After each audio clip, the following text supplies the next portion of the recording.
But what are you doing right now? Your one-to-one clients, what are you doing actively to put them into semi-private groups right now? Upping our prices. Upping the prices, see if that will... So all you're going to do, really, again, this comes down to positioning and authority. For us, we have groups of 5, and that's, we don't have semi-private training. We have private training, and it's 5 in a group. Right. Right, because when people are like, huh? Isn't private training one-on-one? But people believe that because Fit Pros told them it was.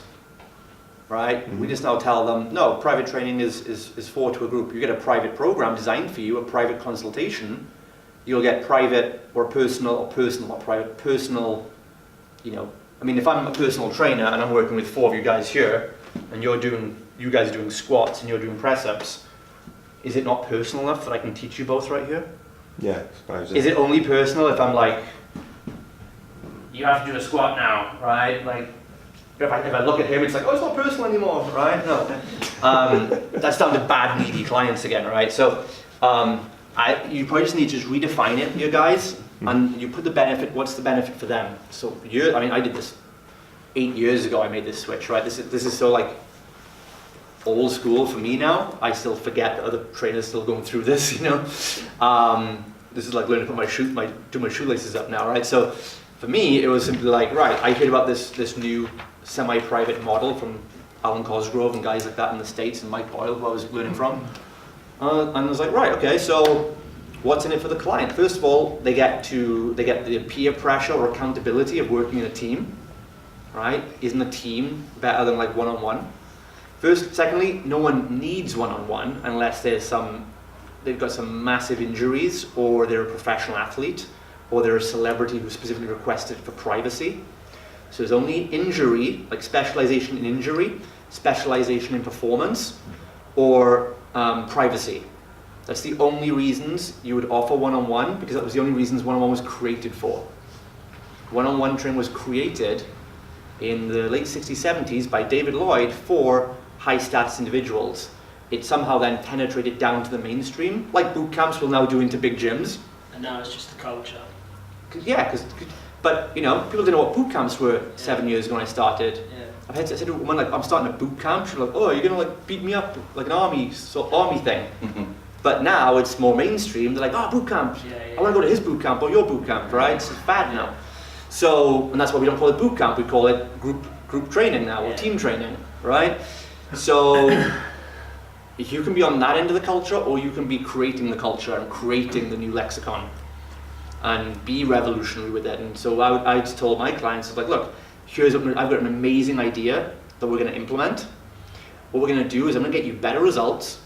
You're going to have more fun in the sessions, because me standing there with my clipboard is just fucking awkward as fuck, right? We're going to have more fun. You're going to have accountability from a small private team, and you're still going to get all the personal training of me or a trainer watching you guys. And you're going to get it for less money each month. How does that sound? Better results. Leverage your time better as well. Yeah, that's the key. Yeah, that's your benefit. Yeah, but for them, it's better results, more fun, less price. Instead of paying $200 a month now, we're going to put you into specialized teams of 3 or 4, where you'll get the same personal training and programming and some one-on-one extras, and it's just going to be like $160 a month each. Yeah. 90% of your clients will go, yeah, that sounds good.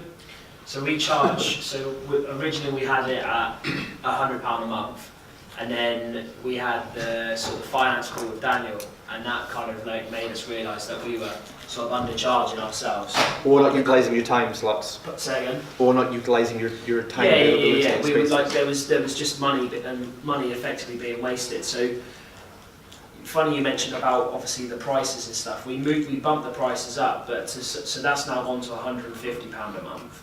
But what we've done now is, I remember I had a chat with a couple of the girls and just said, look, this is what we're doing, because we've looked at the facts and figures and so on and so on, and it makes sense. What we want to achieve, we have to move higher, otherwise we're always going to be stuck in.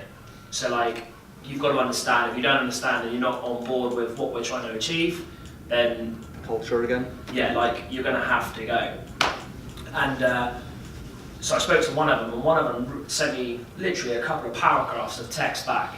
And it was about, well, there's 4 of you in a group. That's not, if I wanted to be personal, wanted to pay more, I'd pay for private PT, or wanted to do this, I'd pay for that. So the price fits where it fits because you are. Well, that's again 5 in a group now. Well, again, that's because you're not coming at it with the authority or the what's in it for them as much. Yeah. So what we've done is we're now looking at implementing added bonuses. Well, not added things. Why don't you just do what I just outlined there? Yeah. Because that was like my prescription for you guys. Just do it like that. And again, most people will be like, yeah, sounds good. Yeah. Because you don't make it a big deal necessarily, or a big change. Like, because you're gonna, if there's a hint of energy that you're like supplicating, like I'm gonna do this change now, they're gonna feel it.